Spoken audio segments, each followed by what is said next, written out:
buenas tardes a todos. Bienvenidos al Museo Arqueológico Nacional una vez más. Y esta tarde pues tenemos una conferencia relacionada con la nueva exposición temporal que inauguramos hace unos días, el 16 de mayo, que se llama Tesoros Eléctricos. Y para hablar sobre este tema nos acompaña Alberto Campano Lorenzo. Él es licenciado en Geografía e Historia por la Universidad de Valladolid, es compañero nuestro, es conservador del Cuerpo Facultativo de Museos y forma parte de la plantilla del Museo Nacional de Escultura en Valladolid desde el 2004.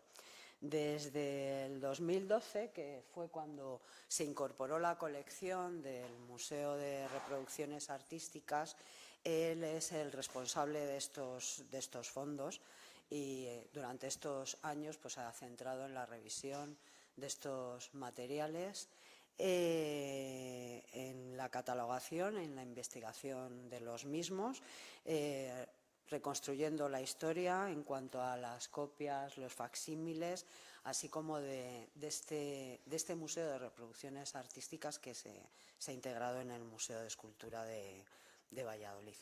Está realizando diversos catálogos, artículos y fruto de ese estudio pues es también esta exposición. Él es, junto con María Bolaños, la directora del Museo de Escultura de Valladolid, el comisario, y son los responsables de esta exposición Tesoros Eléctricos, que primero se presentó, se inauguró en Valladolid y allí se pudo contemplar hasta abril de este año y ya hasta marzo, ¿no? Marzo-abril, y en mayo pues tenemos la suerte de tenerla aquí en el museo. El título de la exposición, Tesoros Eléctricos, lo hemos dejado tal cual decidieron sus comisarios. Sin mayor información, pues pretende crear una incógnita en el público para animar a visitarla, ¿no? ¿Qué es eso de tesoros eléctricos? Y la historia que relata, o las historias, resultan una serie de aspectos que hacen de esta exposición un punto sorprendente hacia unas piezas que tienen un carácter muy especial. Alberto Campano en esta conferencia nos revelará el misterio de su título y el interesante contexto de las obras que se muestran, de las que sigo sin decir nada porque, bueno, va a ser él el que nos explique el porqué de haber llamado así a esta exposición y las piezas que la componen. Y ya nada más le cedo la palabra. Alberto, cuando quieras. Adelante. Gracias, Carmen. Bueno, buenas tardes. Como es uso y buena costumbre, quiero en primer lugar agradecer al equipo directivo del Museo Arqueológico Nacional la posibilidad de estar hoy aquí ante ustedes para hablarles de una exposición temporal en absoluto fuera de lo común, aunque sí singular por varios motivos. Pero antes de abordar cualquiera de ellos, quisiera reservar un momento para rendir homenaje a una compañera que, habiendo estado involucrada en este proyecto desde su inicio, no pudo llegar a verlo concluido. Sin duda tienen ustedes ya en la mente a Carmen Pérez de Andrés, conservadora de museos en esta casa, a quien me unía una relación de muchos años. No pretendo remontarme ahora al momento en que nos conocimos en Cartagena, casi en otra vida, pero sí quiero dejar constancia de su buen hacer a lo largo de las ocasiones en las que, por uno u otro motivos, compartimos trabajos. El vacío que dejan su dedicación, su energía y su capacidad resolutiva, que como pude comprobar seguían intactas, hacen su pérdida muy dolorosa, empeorada por las circunstancias de su partida. Tan brutal recordatorio de nuestra propia fragilidad no puede ser sino acicate para llevar adelante nuestro día a día de la mejor manera posible, tratando de mantener vivo entre nosotros lo óptimo del ejemplo de quienes ya no nos acompañan. Por tan injusta ausencia, nuestra charla, que será breve, está dedicada a la memoria de Carmen. Hemos apuntado que esta exposición resulta peculiar por muchos aspectos. Quizá no sea el menor de ellos el hecho de haber sido concebida en y para un Museo Nacional de Escultura y exhibirse ahora en otro. exhibirse ahora en otro, nada menos que en el Arqueológico Nacional. Para nosotros es motivo de profunda satisfacción el haber sido acogidos en esta casa, propiciando el cumplimiento de una de las más importantes funciones asignadas a nuestras instituciones, la de difundir el conocimiento. Singular es también cierto aspecto de su museografía, pues como seguramente ya saben, la totalidad de los soportes son elementos reutilizados, proceden de hasta 3 exposiciones previas, que tenemos intención de seguir amortizando. En un mundo abocado a un consumo tan veloz, insaciable y problemático como su desecho, esta iniciativa, que no resulta sencilla, pues exige calibrar muy bien sus costes, puede considerarse una propuesta, acaso menos que testimonial, pero sin duda interesante de explorar y quizás de extender. No obstante, y aparte de estas circunstancias, la exposición en sí misma reviste cierto carácter peculiar, pues tratamos con piezas doblemente musealizadas, que se sitúan entre el inalcanzable extremo de una obra absolutamente única y original y el del producto repetitivo y banal, mucho más cerca de la primera que del último. No son, ciertamente, originales, pero por eso mismo son polisémicas y atesoran al menos 3 niveles, 3 capas de tiempo, en suma 3 contextos. El del momento de creación del modelo, el del tiempo en que se decidió replicarlas y el nuestro. Dejaremos a un lado este último, que comprende en líneas generales desde su ocultación a mediados del siglo XX hasta su reciente salida a la luz, pues ha sido parcialmente abordado en otras charlas y artículos. Y también el mundo de la platería y la toréutica altoimperiales, con sus funcionalidades, su argentofilia, si se me permite el término, y sus interesantes repertorios iconográficos. Nos centraremos, por tanto, en el estrato intermedio y, a través de él, trataremos de acercarnos a los contextos que propiciaron la creación de estas piezas en un momento dado, no antes ni después, y al quién y al para quién de esta colección, tratando de atisbar, en suma, algunas de las respuestas que buscamos cuando indagamos sobre la génesis de la obra cultural. Y para introducirnos en el tema, quizás no esté de más esbozar algunos trazos muy generales acerca del momento en el que esta empresa se llevó a cabo. El vital e inquieto siglo XX, una centuria en la que, según afirma Jürgen Osterhammel, surgieron todas las nuevas formas de pensar, las técnicas, las instituciones y los dispositivos que, como muy tarde, hacia 1930, se erigieron en rasgos característicos de una modernidad mundial. En el terreno del pensamiento, la centuria de 1800, que se inicia con la propagación forzosa de los ideales revolucionarios por parte de Napoleón, termina por hacerlos suyos totalmente. Entre el bagaje de ideas de todo tipo que conformaban este paquete de modernidad, una de las más exitosas, que impregnó profundamente toda la centuria, es la idea de prosperidad, de avance. En palabras de Rafael Argullor, el siglo XIX es la era del progreso, aquella en la que se aceleran todas las convicciones que marcan el mundo contemporáneo, y en especial la más nuclear de todas ellas. La creencia inexistente o inconfesada antes del siglo XVIII en que los avances científicos, técnicos y económicos determinarían el paulatino bienestar del hombre. En suma, la razón se convierte en el motor del progreso y éste en la gran esperanza colectiva de la civilización. Tal confianza en la perspectiva de una prosperidad sin límites se sitúa en la base de las manifestaciones técnicas y culturales que vamos a considerar. Curiosamente, y por otro lado, este esperanzado interés en el porvenir propició una nueva actitud hacia el pasado. Si hasta el momento había sido inusual que el futuro se contemplara con franqueza y optimismo, era por el contrario normal que la tradición, sus valores, sus ideas, sus modos de hacer, ofrecieran una guía más que fiable para vivir el presente. Pero ahora, el ayer deja de ser un manual de conducta, una referencia para la vida cotidiana, y privado de esta función se convierte en arquetipo, en objeto de interés no por su utilidad o por sus valores estéticos, como había ocurrido anteriormente, sino por sí mismo, porque la larga mirada del siglo lo contempla con ojos nuevos. Y así, inútil, pero venerado, pasa a ser objeto de investigación, interpretación y musealización. Solo entonces comienza a contarse con calendarios históricos, aún imprecisos, pero ya no intuitivos o míticos, donde los objetos remotos van hallando acomodo cronológico. La historia comienza a elaborar sistematizaciones y a buscar nuevas vías de comprensión, al tiempo que su estudio se convierte en ciencia y una de sus disciplinas, la arqueología, surge en este momento como metodología en construcción. El resultado fue que el conocimiento de la historia previa de la humanidad se potenció durante el saldo de 1800 a 1900 más que en ningún momento precedente. Si los progresos científicos del siglo XVII y los postulados revolucionarios del XVIII habían sentado las bases para un análisis racional de la realidad, Fueron la ciencia y la tecnología decimonónicas quienes lo desarrollaron de un modo nunca visto. Entre las áreas científicas que con mayor fuerza captaron la atención colectiva destaca la novedosa electricidad, aureolada por su misteriosa relación con el magnetismo. En realidad, muy poco se sabía de este fenómeno hasta el siglo XVIII, que lo conoció como electricismo. Y es en este contexto donde hemos de situar a Franklin, quien estaba convencido de que la razón era capaz de explicar y reproducir todos los fenómenos físicos, especialmente los que hasta entonces, como la electricidad, habían sido una fuente de misterio y superstición, y por tanto, según afirma Michone, de subordinación de la burguesía a la nobleza y al antiguo régimen. Son famosos los experimentos que en 1752 le permitieron crear el pararrayos y que hallaron sucesor en el italiano Luigi Galvani, profesor de la Universidad de Bolonia, quien a lo largo de sucesivos ensayos constató que las preparaciones de músculo y nervio de una pata de rana se contraían cuando se ponían en contacto con dos metales diferentes. Para explicarlo, el científico boloñés propuso lo siguiente. En las patas de la rana y, por extensión, en cualquier ser vivo, se encuentra una electricidad animal, un fluido idéntico a la electricidad, a semejanza de lo que ocurre con el pez torpedo. Su compatriota Volta, algo más joven, quedó fascinado con los descubrimientos de Galvani, pero muy rápidamente, en 1792, propuso una explicación alternativa.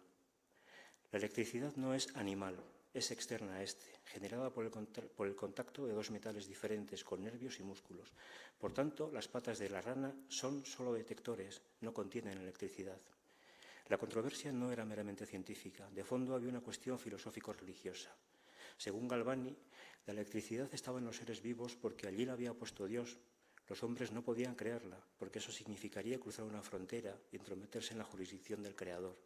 En cambio, Volta, aunque también era religioso, estaba convencido de que los descubrimientos de Galvani debían explicarse como fenómenos físicos, susceptibles de ser reproducidos sin necesidad de recurrir a Dios, solo gracias a las herramientas construidas por el hombre. Buscando apoyos para su teoría, Volta experimentó con varias combinaciones de metales y puso la lengua en los terminales para evaluar la potencia de la corriente generada, lo que le sugirió que la saliva contribuía al efecto producido. De este modo llegó a crear en 1800 la pila voltaica, la primera pila húmeda del mundo que funcionó y que consistía en discos alternos de plata y zinc, separados por cartones empapados en salmuera. Volta se refirió a su invención como a un órgano eléctrico artificial, para subrayar que no era necesaria la presencia del animal, como creía Galvani, sino que la electricidad podía ser generada mediante un instrumento construido por el hombre. La pila voltaica representó un hito fundamental y con ella el mundo dispuso de una fuente de energía suficiente para algunos experimentos importantes, como la electrólisis del agua o algunos ensayos galvanoplásticos, pero en general no proporcionaba grandes cantidades de energía de forma continua y además tenía diversos fallos técnicos, como la fuga del electrolito por aplastamiento o su reacción con determinados metales que creaba capas aislantes. Algunos de estos problemas se intentaron solucionar con la pila de Corona del propio Volta, la pila de Artesa o la de Daniel, todas electroquímicas, y también explorando nuevas vías como la termoeléctrica, en la que se basa la pila de Clamón que pueden ustedes contemplar en la exposición y habitualmente en las salas del Museo Nacional de Ciencia y Tecnología en Alcobendas. Pero la gran fuente de energía eléctrica no sería de origen electroquímico ni termoeléctrico, sino electromagnético. La vinculación entre ambos campos había sido establecida por Hans Christian Ørsted en 1820, al descubrir que una corriente eléctrica circulando por un conductor provocaba oscilaciones en una aguja magnética. A partir de aquí, el electromagnetismo fue un fenómeno predilecto para los llamados filósofos de la ciencia, y entre ellos destacó Michael Faraday, quien ya en 1820 había encontrado la forma de mover, mediante electricidad, una pieza imantada, es decir, el fundamento del motor eléctrico. Unos años más tarde halló el modo de invertir el proceso, de generar electricidad a partir de la acción de los campos magnéticos. Descubrió que, situando una bobina de cobre en torno a un imán y moviendo bien la bobina, bien el imán, se creaba un impulso eléctrico. Sintetizó su histórico descubrimiento en una única frase: siempre que una fuerza magnética aumenta o disminuye, produce electricidad. Con este descubrimiento, Faraday había dado origen a los generadores electromagnéticos, dispositivos capaces de producir energía eléctrica con mucha mayor eficacia que las pilas de Volta.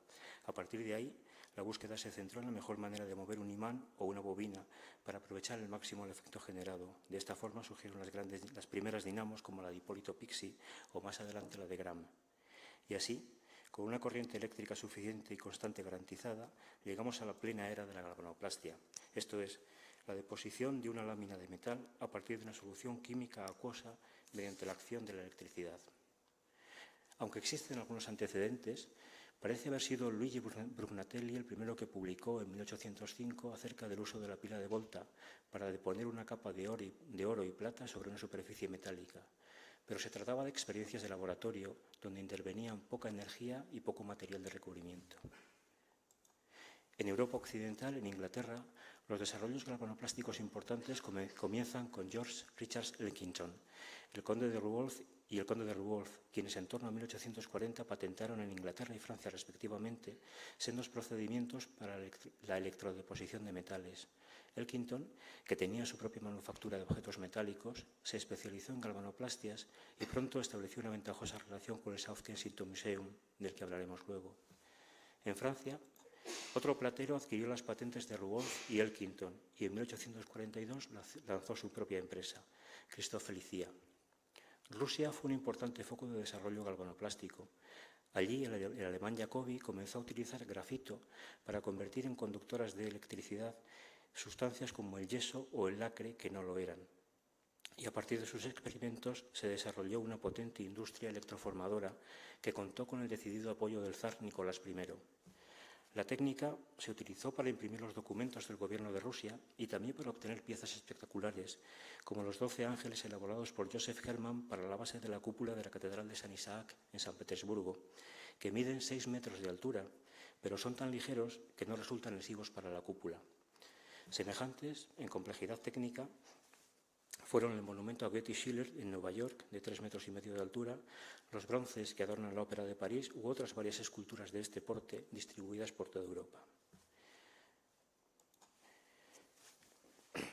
Las constantes innovaciones propiciadas por la electricidad y los avances de la galvanoplastia sembraron en el imaginario colectivo con ideas y expectativas muy diversas, fundadas en los poderes prometeicos con los que parecía haberse investido el ser humano gracias al dominio de estas fascinantes tecnologías. Destaca entre ellos uno de nuestros monstruos familiares, la criatura semiartificial engendrada por el doctor Victor Frankenstein, inspirándose en los logros de la pila voltaica, quizás a través del poeta Shelley, marido de la autora de la novela Mary Wollstonecraft. El poeta vivía en Londres cuando Giovanni Aldini, sobrino de Galvani, realizó su sobrecogedor experimento con el cadáver de George Foster, al que hizo convulsionar aplicándole corriente eléctrica, como luego repetiría el doctor Ure. Las cuestiones de posibilidad técnica, audacia individual y afirmación de la capacidad humana, entendida como el potencial de un yo cada vez más autónomo, nos sitúan en la órbita cultural dominante durante los primeros compases de la centuria, en un momento de profunda modificación de los postulados estético-culturales vigentes. Tras la Revolución Francesa e incubado durante el desarrollo de las guerras napoleónicas, el romanticismo había emergido en distintos países europeos como una crítica radical a la primacía de la razón y la autosatisfacción de que alardeaba el pensamiento ilustrado.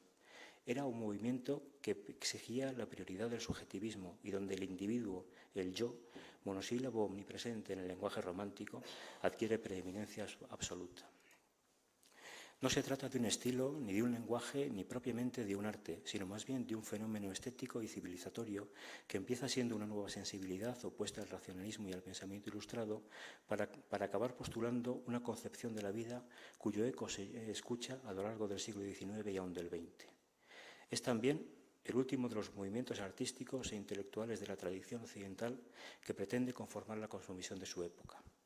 Se entiende esto mejor si consideramos que, al menos desde el Renacimiento, la conciencia estética era representativa de las grandes líneas civilizatorias de cada periodo, pero después del romanticismo, es decir, tras el último decenio del siglo XVIII y los 4 primeros del siguiente, no ocurrirá más. Se produce entonces un antagonismo entre conciencia estética romántica y marco civilizatorio racionalista que en gran manera afecta a toda la cultura posterior. Tras él y hasta el presente se hace imposible la plasmación de un arte unitario, es decir, un arte de época, sustituido por lo que Argulló denomina una serie de estéticas fugaces.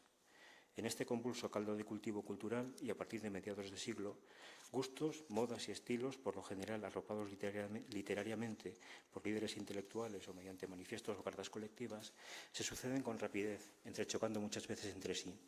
Francia, con sus famosos salones oficiales o independientes, ofrece la pauta, pero es un hecho que afecta a numerosos países europeos y también a Estados Unidos. Como hemos señalado, las propuestas estéticas son múltiples, a menudo sincrónicas y muy diferentes, como el realismo o el prerrafaelismo, pero queremos atender especialmente a una de ellas que guarda profundos vínculos con algunos de los desarrollos tecnológicos, culturales y museísticos que nos ocupan. En torno a mediados de la centuria, en algunos círculos culturales, fundamentalmente ingleses, pero también del continente, se comenzaba a tomar conciencia de que, en palabras de Gombrich, la revolución industrial había comenzado a destruir las tradiciones del sólido quehacer artístico. La obra manual había dado paso a la producción mecánica, al taller, a la factoría. La estela de fealdad y miseria que escoltaba los primeros pasos de la revolución industrial no dejó indiferente a algunos intelectuales y artistas. William Morris fue uno de los que comenzaron a cuestionarse la relación entre la producción de bienes materiales y su aspecto estético, las relaciones hombre-máquina y, en última instancia, las relaciones entre el arte y la sociedad, el papel social del artista, la belleza y la utilidad. Reconociendo en la reciente industrialización una fuente de fealdad, alienación y desarraigo, pensadores y artistas como él y John Ruskin ambicionaron una completa reforma de las artes y los oficios y la sustitución de la producción en masa por el producto manual y concienzudo, lleno de sentido, en busca de una realidad plástica y humana más plena. Sus ideas acabaron tomando cuerpo en el movimiento Arts and Crafts, que postulaba divulgar la belleza en el objeto cotidiano, que el obrero se haga artista, volver a ese momento anterior al sistema capitalista en el que todo lo que hacía el hombre estaba adornado por el hombre, al igual que está adornado por la naturaleza todo lo que ella hace. El artista no necesita imitar a la naturaleza, puede crear belleza. Para hallar esta belleza, buscaron inspiración en el pasado, especialmente en el pasado medieval y moderno, pero no solo. Y aquí juegan un papel importante algunos hallazgos de la naciente disciplina arqueológica, entre los que destaca el conjunto de ciudades sepultadas por la erupción del Vesubio, que anegó una parte de la Campania. En esta zona de antigua lengua osca destacaba la ciudad de Pompeya, una tranquila urbe de provincias con cierta fama por sus conservas de salsa de pescado, pero al margen de los acontecimientos de la historia romana, como decía Marie Bert. Su vecino Herculano era una pequeña población portuaria dedicada a la pesca, a la agricultura y la vinicultura y la artesanía menor, si bien su magnífico paisaje y sus hermosos alrededores la habían convertido en lugar predilecto de residencia o veraneo para romanos ricos. Como atestiguan los datos arqueológicos y el relato de Plinio el Joven, a pesar del horror del copista medieval, la erupción del Vesubio tuvo lugar en otoño, concretamente el 24 de octubre del año 79. Dada su ubicación relativa, Pompeya, situada a 15 kilómetros del volcán y Herculano a la mitad de distancia, se vieron afectadas de diferente manera. Por eso, mientras que en algún que otro lugar aún era posible ver los restos de la antigua Pompeya, ningún rastro revelaba la existencia de Herculano, profundamente enterrada bajo los 6 flujos piroclásticos que la asolaron. Los emplazamientos nunca fueron reocupados, pero su recuerdo parece haberse conservado en la memoria colectiva a través de los siglos. En el famoso mapa de Peutinger, que data del siglo XIII y está basado en un modelo antiguo, todavía aparecen las poblaciones sepultadas, y también existen testimonios literarios de los siglos XV y XVI, de los que se deduce que el recuerdo del cataclismo seguía vivo en la época. Ya en el mismo siglo XVI se hallaron algunas esculturas e inscripciones en Herculano, pero la primera llamada de atención sobre la existencia de un rico yacimiento oculto se produjo a principios del XVIII, en 1710, cuando un agricultor de Resina desenterró fragmentos de ánfora romana mientras excavaba un pozo. Estos hallazgos, junto con el terreno y el prometedor pozo, conocido como Pozo Nocerino, fueron adquiridos por un general del ejército de ocupación austríaco, el príncipe del Bev, quien a partir de 1711 empezó a cavar en busca de más objetos y consiguió llegar hasta el escenario del pequeño pero lujosamente decorado Teatro de Herculano. Allí descubrió algunas estatuas femeninas en perfecto estado, copias romanas de originales griegos del siglo IV antes de la era, hoy conocidas como la Gran y la Pequeña Herculanesa. No obstante, El verdadero punto de partida de las excavaciones tuvo lugar cuando, buscando suministro de agua para el palacio que Carlos VII de Borbón, futuro Carlos III de España, quería construir en Portici, a pocos kilómetros al sur de Nápoles, los ingenieros militares al cargo tuvieron noticias de la existencia del pozo nocerino y los diversos hallazgos antiguos, mármoles, estatuas, pinturas, acaecidos en su entorno. Debido a ello, en 1738, bajo los auspicios de la corona y a cargo de ingenieros militares dirigidos por Roque Joaquín de Alcubierre, se iniciaron las excavaciones bajo el término de Resina, sin que ni el rey ni los ingenieros que llevaban a cabo las labores subterráneas en el pozo inicialmente tuvieran muy claro que estaban explorando una ciudad. Convertidas en asunto de alto interés para la política cultural del Reino de Nápoles, se hizo lo posible por cosechar en poco tiempo el máximo de éxitos, es decir, hallar el mayor número posible de obras de arte, objetivo logrado gracias a que en estos primeros momentos se intervino la zona del teatro y áreas públicas, donde la cantidad de pinturas y estatuas era muy importante. Enseguida, el descenso a las criptas a la luz de antorchas se convirtió en uno de los puntos culminantes de un recorrido muy apreciado por los visitantes. Las excavaciones sistemáticas en Pompeya comenzaron 10 años después, en 1748, y el lugar fue identificado con seguridad absoluta en 1763, cuando se descubrió una inscripción de Tito Suedio Clemente en la parte exterior de la Porta del Colano que hacía referencia a una res publica Pompeianorum. No faltaron las críticas al modo en que se estaban llevando a cabo las tareas, por ejemplo, del mismo Winkelmann, pero las más eficaces fueron las del emperador de Austria, José II, que en un viaje a la zona para visitar a su hermana, casada con el rey Fernando IV de Nápoles, cuestionó no solo las decisiones técnicas, sino la propia orientación de los trabajos. Con un punto de vista más moderno, para él, el objetivo no debía ser solo incrementar los fondos artísticos del museo, sino descubrir en extensión la única ciudad romana conservada en su integridad. Se trata, en suma, de un enfoque más avanzado de la disciplina arqueológica, impulsor de un nuevo ritmo de trabajo, más meticuloso aunque más lento para el disgusto de Carlos III, pero que prestaba una atención cada vez mayor a todo aquello que no era exclusivamente artístico. Esta concepción del yacimiento como documento, no como almacén de arte, dará lugar al desarrollo de nuevas prácticas, como la de rellenar con escayola el vacío en la lava dejado en la lava por la descomposición de objetos orgánicos, muebles de madera y similares, que alcanzará un punto dramático cuando el arqueólogo Giuseppe Fiorelli, encargado de las excavaciones en Pompeya a partir de 1863, difunda el método de rellenar con yeso las cavidades que los cadáveres habían dejado en las cenizas, a fin de obtener un molde de las personas muertas, los denominados calci. Todos estos hallazgos se fueron concentrando en el que tras la unificación de Italia será llamado Museo Arqueológico Nacional de Nápoles, donde Scognamiglio, en la mayoría de las ocasiones, y algunos otros formadores, como Castellani o Bramanti, los reproducirán vía galvanoplastia para museos y colecciones. Pero retrocedamos un poco en el tiempo y cambiamos de lugar.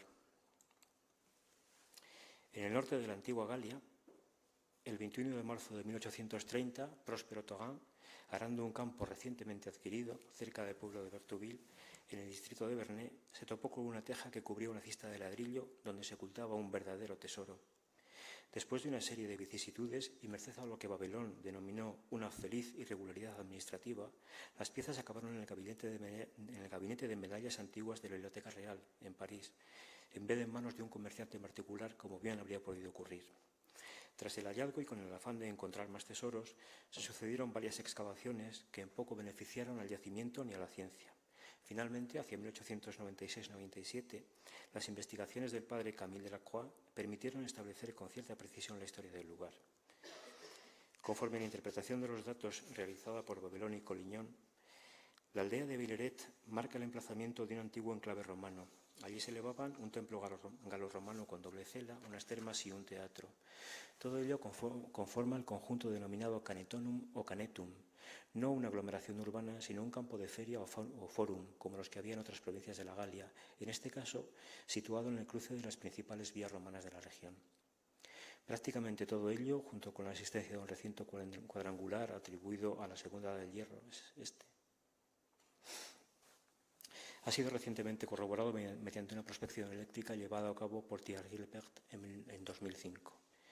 El templo, de doble cela, como dijimos, estaba dedicado a Mercurio Canetonensis y a Maya y tuvo al parecer dos momentos constructivos. El primero, de muros de sillarejo con mampostería de ladrillo, ha sido datado a fines del siglo II o principios del siglo I. Para la segunda fase, en cambio, carecemos de propuestas cronológicas firmes, al igual que para el momento de destrucción. Algunos investigadores, como La Joye, creen que la cista donde se halló el conjunto pudiera ser contemporánea de la segunda fase del templo y haber sido construida cuidadosamente, formando parte del plan del santuario. Por tanto, y según esta hipótesis, la existencia del tesoro no se debería a una situación de crisis, sino a un acto votivo, a título de consagración del lugar. Pero no faltan quienes, siguiendo a Collignon, ven en el lote el reflejo de una ocultación realizada en el momento de la primera destrucción del templo, que datan a fines del siglo III. El tesoro de Bertheville o Vernet consta de más de 100 objetos, estatuillas de plata, copas, jarras, cuencos y fragmentos varios que llegan a pesar en total 25 kilos. Gracias a las inscripciones de algunas de las piezas, sabemos que el lote estaba dedicado a Mercurio Canetonensis, una advocación local del dios romano del comercio. Atendiendo a la tipología de los objetos y también a sus inscripciones, los arqueólogos distinguen dos lotes de diferentes épocas. Conformarían el primero la quincena de piezas donadas por Quintus Domitius Tutus en el siglo I, por tanto en la primera fase del templo, un conjunto claramente clásico de factura italiana que sugiere una profunda cultura helenística. El segundo se dataría, según Nubbe y atendiendo fundamentalmente criterios epigráficos, a fines del siglo II o principios del siglo III, y destaca por su variada onomástica, que nos permite atisbar el espectro social de los donantes. Siguiendo La Joye, 7 de ellos habían sido ciudadanos romanos, con posibles orígenes en Nîmes y Espaón, Galia, y Córdoba o Écija, en Hispania. Otros 8 serían peregrinos, es decir, habitantes libres del imperio sin ciudadanía romana, y el último habría sido un liberto de origen claramente griego. El lote del que menos información poseemos es sin duda el de Hildesheim. Apareció el 17 de octubre de 1868 en las laderas del monte Galgen, en la Baja Sajonia, durante la excavación de un terreno para preparar un campo de tiro. Hallado a 3 metros de profundidad, es el mayor tesoro romano del área germánica y está integrado por más de 70 objetos entre piezas sueltas y enteras que aparecieron cubiertos por 2 vasos grandes. Según Alfred Hassel, el conjunto había sufrido y estaba mezclado, los pies y las asas separadas de sus respectivos cuerpos, todo ello con evidencias de corrosión debido a la humedad del suelo. Algunos de los elementos llevan inscrito, además de su peso, ciertos nombres que si en un primer momento se atribuyeron a los artífices, hoy se piensa que pudieran corresponder a los propietarios que los enterraron. Este hecho, así como el que el conjunto incluya útiles tanto de comida como de bebida, hacen pensar que estemos ante un botín, quizás, según Wolfs, parte del conseguido por los germanos con la derrota de Varo, si tenemos en cuenta su cronología y ubicación. Si la primera publicación sugería que la mayor parte del tesoro fue elaborado en talleres de Roma o su entorno, con solo un pequeño número de objetos producidos en manufacturas locales, su comparación con los otros grandes tesoros sincrónicos de Italia hacen hoy pensar que buena parte de las piezas de Hildesheim no son de factura itálica, sino más bien obras de una factoría provincial del noroeste, quizás de la Galia, dedicada a abastecer una clientela local. A la hora de analizar las obras, interesa conocer que tras su recuperación, el hallazgo fue llevado al cuartel local y confiado a un escultor de Hildesheim, quien recompuso cuidadosamente las piezas, observando los restos de soldadura perceptibles en los cuerpos, pies y apéndices. Cuando la región de Hannover fue anexionada a Prusia, las piezas fueron llevadas a Berlín. Muy poco después, Charles Christoffel pudo contemplarlo en esa capital e inmediatamente pensó en reproducirlo. De sus palabras se deduce que en un primer momento se hizo con algunos moldes de escayola de las piezas, quizá encargos a distancia, que no satisficieron al joyero. Por ello envió hasta en 2 ocasiones a, como él mismo declara, uno de sus más hábiles contramaestres, para que supervisara personalmente el proceso de moldeado y tomara nota de todos los detalles necesarios al objeto de crear las réplicas más precisas. De este modo, en Christoffel pudieron, afirma el propietario, restaurar las partes destruidas, completar las formas, disponer correctamente los pies, las garras y las asas en su posición primitiva, copiar fielmente los efectos delicados del cincelado, reconocer en su disposición original las partes doradas y, en fin, ejecutar verdaderos facsímiles. El resultado fue la presentación al mundo del tesoro alemán a través de sus réplicas francesas, con ocasión de la exposición de la Unión Central de Bellas Artes aplicadas a la industria, celebrada en 1869, apenas unos meses antes de que estallara la Guerra Franco-Prusiana, antesala de la Primera y Segunda Guerras Mundiales. La voluntad de universalizar el conocimiento, rasgo tan característicamente decimonónico que convive sin conflicto con otros de sentido distinto o incluso contrario, es uno de los motores que han proyectado tales réplicas hasta nosotros. Dicha voluntad se expresó a través de la proliferación de ambiciosas enciclopedias o con la aparición y el crecimiento exponencial de las grandes muestras universales, iniciada con la gran exposición de obras industriales de todas las naciones, instalada en 1851 en el Hyde Park de Londres, cuyo espectacular palacio de cristal, un pabellón de hierro y vidrio de 600 metros de longitud, pervive aún en la memoria, pese a que tras ser trasladado a la periferia de la ciudad, sus restos se ardieran en 1936. Si en la génesis de esta exposición tuvieron peso los desarrollos científicos y tecnológicos, junto con los planteamientos estéticos y culturales antes reseñado, esta fue a su vez impulsora de una dinámica novedosa y polifacética, plasmada no solo en la proliferación de este tipo de muestras, sino en varios otros variados campos, como el de los museos, donde surgen nuevas tipologías relacionadas con este tipo de contenidos. De entre las varias iniciativas aparecidas en este ámbito, hay una que interesa particularmente a nuestro tema, la creación, en 1852, del South Kensington Museum de Londres, renombrado en 1899 como Victoria Alberto. Bajo el impulso de los planteamientos de revitalización del gusto propugnado por el movimiento Arts and Crafts y con el objeto de aprovechar la inversión de esfuerzo y el entusiasmo despertados por la exposición de 1851, el museo pretendía ofrecer a la contemplación del público piezas de elevado gusto artístico, tanto para educar y enriquecer culturalmente la comunidad, como para servir de modelos a las manufacturas contemporáneas. Unir el gran arte con las habilidades mecánicas, según las palabras del príncipe Alberto. Enseguida comenzó el museo a reunir muestras de cuanto pudiera caer en su esfera de interés, prácticamente todo, ya se tratara de originales o copias, capítulo en el que las galvanoplastias de Elkington jugaron un papel privilegiado como gran proveedor de réplicas de lo que dio en llamarse arte industrial, artesanía artística o artes decorativas. Pero fue la difusión internacional de estos planteamientos, el afán de conocer lo propio y lo ajeno, lo que dio lugar a un acuerdo internacional alcanzado durante la Exposición Universal de 1867, celebrada en París y dedicada a la paz. Aquí, el 13 de abril, con ocasión de la visita del rey de Bélgica, se formalizó el convenio para la promoción universal de las reproducciones de obras de arte en beneficio de los museos de todos los países. Lo firmaron el 30 de mayo representantes de más de 10 estados, entre los que no se encontraba España, aunque sí el Ducado de Leuchtenberg.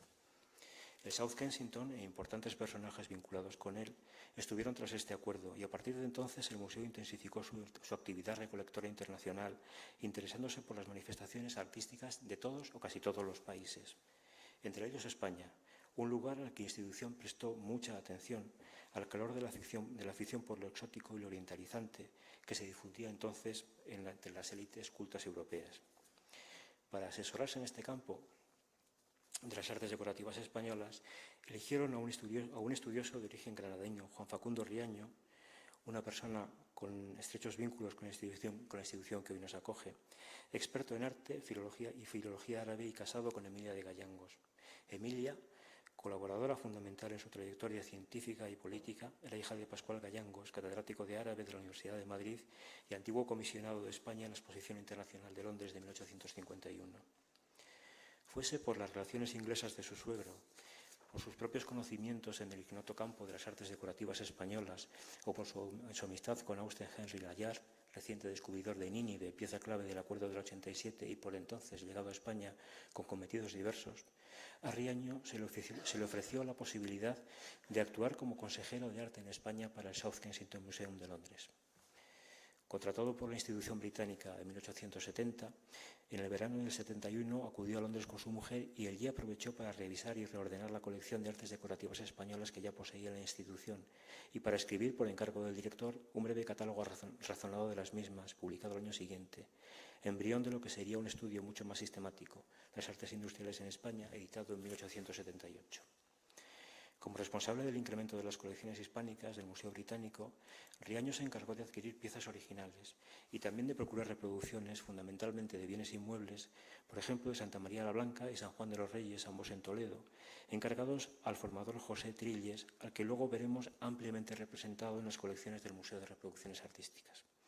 Todo ello le dotó de una experiencia casi única en España y le convirtió, en palabras de Ignacio Muñoz, autor de una documentada biografía sobre Riaño, en uno de los mayores expertos en reproducciones de España, si no en la realización de estas, al menos sí en su supervisión y en el conocimiento de los estándares de calidad, precio, tiempo requerido, materiales, empaquetado, montaje posterior, etc., así como en la burocracia de las importaciones y exportaciones de objetos delicados.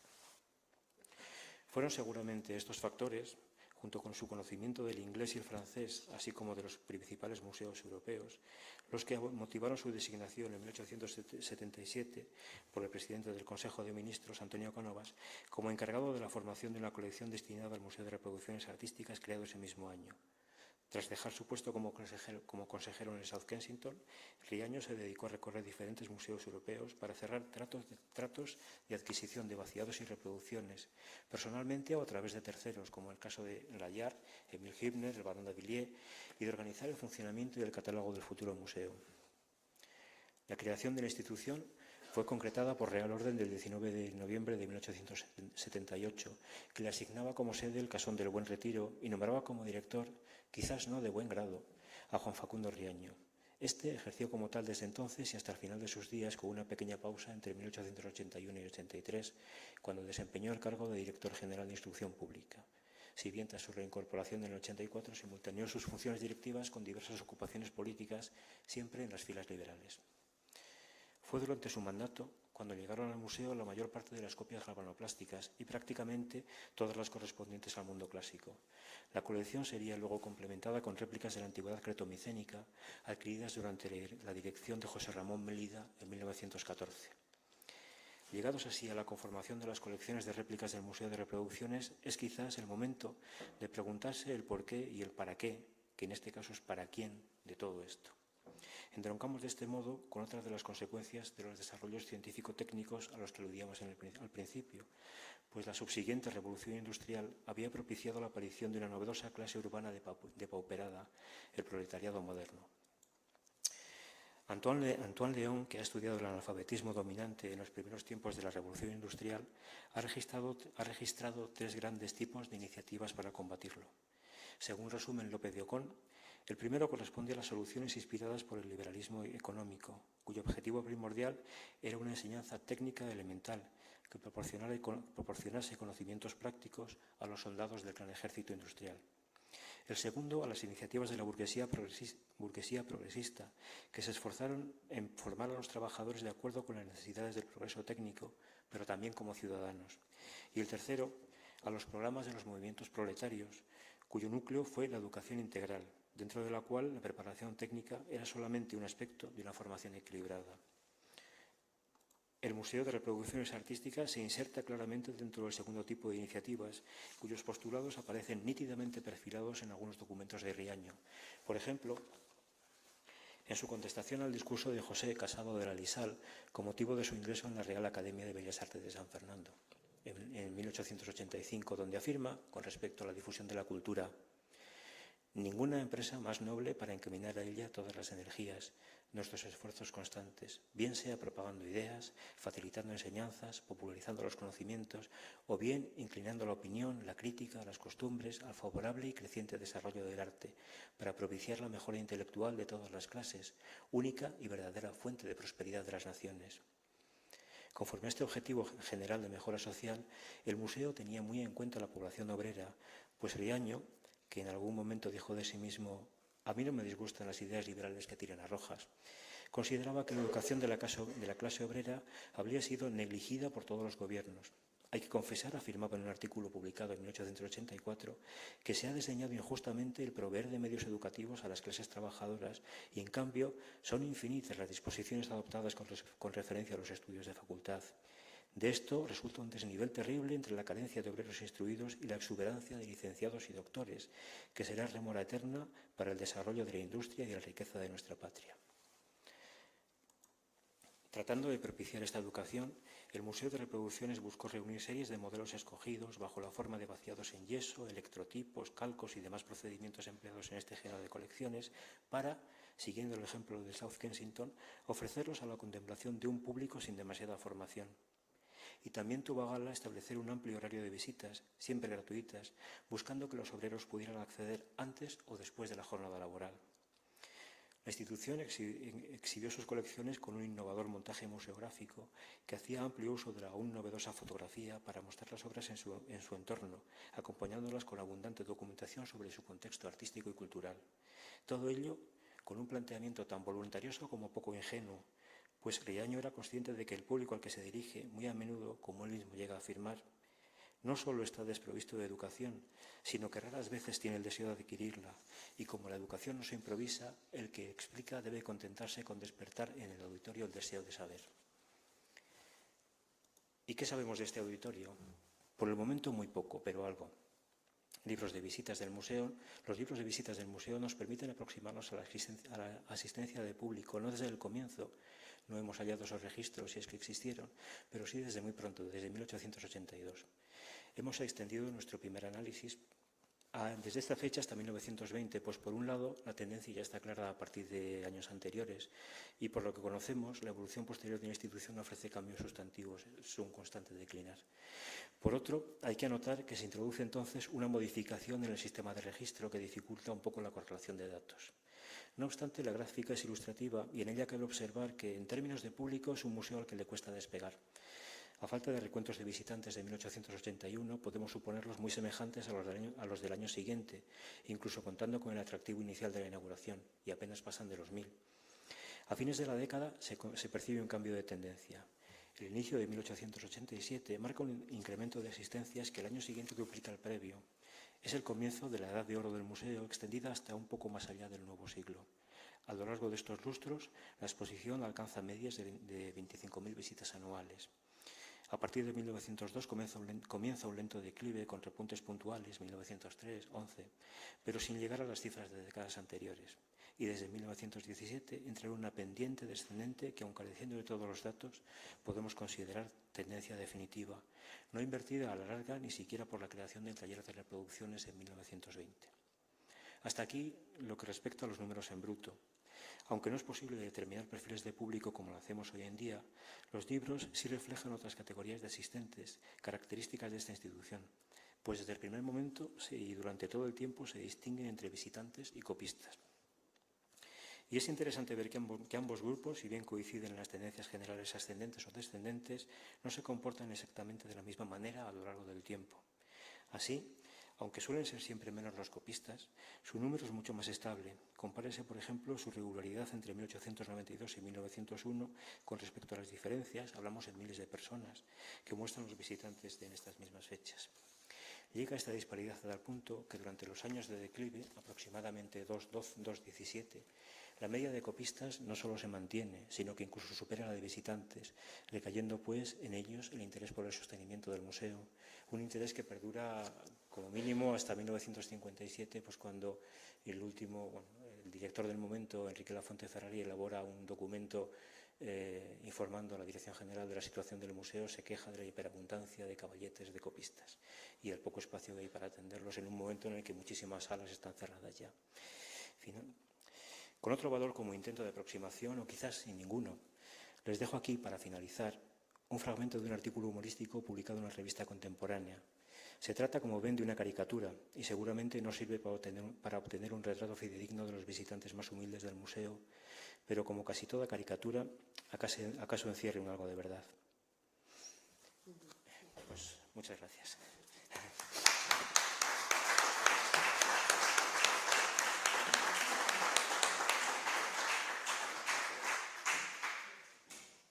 Muy bien, muchísimas gracias, Alberto, por esta visión que has presentado de los distintos aspectos vinculados con las piezas que se exponen ahora en Tesoros Eléctricos, ¿no? Acerca de su procedencia, de Pompeya y Herculano, o los dos tesoros, los dos importantes tesoros romanos de Vernet y Hildesheim, ¿no? Así como todo ese desarrollo en torno a la electricidad y la importancia de la galvanoplastia, y también sobre el museo del que proceden originariamente las piezas, ¿no?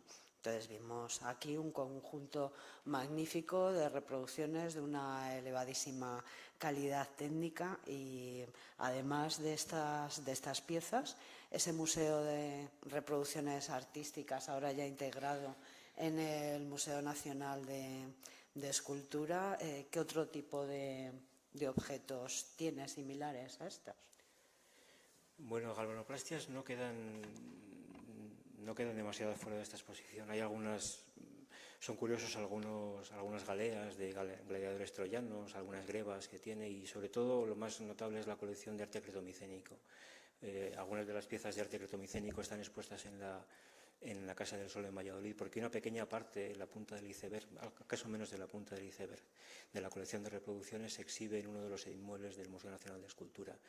Pero la gran mayoría de toda esa colección está guardada en las colecciones del Museo del Traje y en general la componen fundamentalmente piezas de escayola. En su mayor parte podemos hablar de un entorno de 4.000 piezas. La mayoría, ya digo, son de escayola, pero piezas es un término un poco difuso en este caso, un poco engañoso, porque piezas, cada camafeo es una pieza y el Moisés de Miguel Ángel es una pieza, a escala 1:1. Entonces, bueno, es una colección amplia, compleja, centrada fundamentalmente en reproducciones de yeso de época clásica, de época grecorromana. Bien. ¿Alguna pregunta por parte del público? ¿Alguna cuestión? Únicamente, pues sí, Paloma.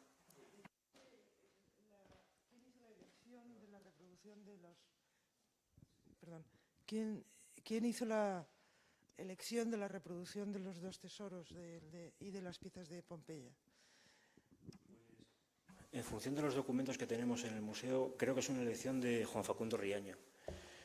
Es un personaje muy interesante, como bien sabéis, y la hace justo cuando él vuelve. Él tiene un periodo en el que es director general de Instrucción Pública y promueve muchísimos tipos de apoyos para la difusión de la cultura y tal. Y es justamente al volver al museo cuando se hace con estas reproducciones. Es interesante porque él, que era un gran experto en artes decorativas, sin embargo, cuando habla de artes decorativas no incluye este tipo de piezas y ya se conocían en España tesoros, piezas de orfebrería y platería de época romana. Y sin embargo parece que están ausentes de su visión, pero en el gran manual de artes decorativas, en el gran manual de estilos decorativos de 1929, el de Mayer, ya aparecen ahí las mismas piezas que se pueden contemplar, los originales, dibujos de los originales de las piezas que se pueden contemplar reproducidas en la exposición. La elección, yo estoy convencido de que es de Riaño, porque también está muy claramente, en 1914, es muy clara la voluntad de adquirir por parte del otro director, del director del momento. Y llegan en muy poco tiempo, llegan entre el 81 y el 85, llegan todas. Hay que decir que algunas de las piezas no las hemos podido mostrar porque faltan. Algunos jarros homéricos del Tesoro de Vernet deberían ser unas reproducciones magníficas y faltan. Y además de reproducciones para museos, ¿este tipo de objetos se hacían también para el ámbito privado o se tiene alguna información al respecto del destino de...? Sí, se le aplicaba la galvanoplastia para todo. Me parece que, creo recordar que para uno de los grandes banquetes que dio Napoleón III, la cubertería fue hecha por procedimientos galvanoplásticos y hablamos de una cubertería para cientos de invitados, con todo lujo de detalles y tal. De hecho, es interesante ese uso que hace Christoffel de los motivos, y algunas decoraciones de época romana que plasman el azucarero de Hildesheim, un poco esa forma de utilizar la antigüedad. Es una de las vías en las que el siglo IX se apropia y reinterpreta la antigüedad romana. Que es una de las piezas que tenemos aquí en la exposición, ¿no? Me refería también a si hay copias exactas de estos tesoros, podían ir también al ámbito privado, probablemente sí, dentro del estilo decorativo de la época. Sí, seguramente sí. Lo que pasa es que es un campo que desconozco. O sea, estaban a la venta y, de hecho, una de las imágenes que les hemos puesto forma parte de un magnífico catálogo editado por Charles Christoffel, en el que se señala que las reproducciones son magníficas. Es una de las fuentes de información que tenemos sobre el hallazgo de Hildesheim, pero lo que se trata es de venderlas. Entonces, las fotografías son estupendas, pero vienen con su lista de precios. Al igual que ocurre con el South Kensington, que también vende reproducciones. Lo que ocurre es que yo creo que grandes lotes como estos no. Porque estos lotes, hasta donde he visto, son instituciones quienes lo compran, instituciones europeas y americanas. Y en Estados Unidos se está poniendo muy en valor estas colecciones. Bien, además en el caso del tesoro de Hildesheim hay una pieza que tiene un carácter especial porque la crátera, ¿no? Sí. Es una pieza muy interesante por muchos motivos. A lo que te refieres es a que fue robada durante en la Segunda Guerra Mundial y ahora mismo no hay más que las réplicas que se hicieron en su momento de esa crátera. Pero luego, mirando la crátera con un poco de detalle, se ve cómo han intentado, bueno, con criterios de restauración bastante modernos, mantener un poco el espíritu de la forma sin implicarse demasiado en demasiadas reconstrucciones, sobre todo en la parte del pie, en la parte de abajo. Viéndola en detalle es curioso ver cómo se pierden las formas esas de los grifos y tal, acaban diluyéndose en algo difícil de reconocer. Se ve que es una parte que faltaba. Seguramente hay una parte, nos sabríamos calibrar, de imaginación en la reconstrucción de algunas de las piezas de Hildesheim. Bueno, por lo menos ha quedado esa reproducción, sí, con lo cual tenemos una imagen bastante exacta de cómo pudo ser esa pieza hoy perdida. Y bien, pues nada más, si no tienen ninguna pregunta más o comentario, a los que no hayan ido a la exposición, pues animarles para que la vean, porque seguro que va a ser que les va a gustar. ¿Hay algún dato sobre el precio de esas reproducciones? Sí, tenemos la lista de precios. Ahora mismo no se lo sé decir, pero tenemos la lista de precios. Curioso, por ejemplo, que en las reproducciones en escayola, que ya son bien de interés cultural porque tienen más de 100 años, hablo de escayolas, cuesta casi tanto la caja como la pieza. Pero son reproducciones, por otro lado, magníficas. Y de estas sí. De hecho, en la exposición se exhibe un presupuesto de Christoffel. Presupuesto, sí. Y ese es el precio. De la que sí, eso es. Ahí está el precio en francos. Sí, estas cosas se llevaban, o sea, los precios de las piezas están registradas en los libros con toda precisión. Fue un museo barato. Pero puede dar índice también, ¿no?, del precio de las cosas en la época. Un museo barato, pero que intentaba acercar al público en general la cultura, la arqueología y el arte, ¿no?, con lo que has explicado acerca de Riaño y los objetivos de este tipo de museos. Y bueno, pues nada más, lo que decía, que les animo a que visiten la exposición, que seguro les va a encantar y es una oportunidad pues para disfrutar de estas piezas del ámbito romano creadas en el siglo XIX y que recuperamos hoy día. Y nada más, muchas gracias por su asistencia y gracias, Alberto, por tu magnífica conferencia. Gracias a todos ustedes. Les daba las gracias a todos ustedes.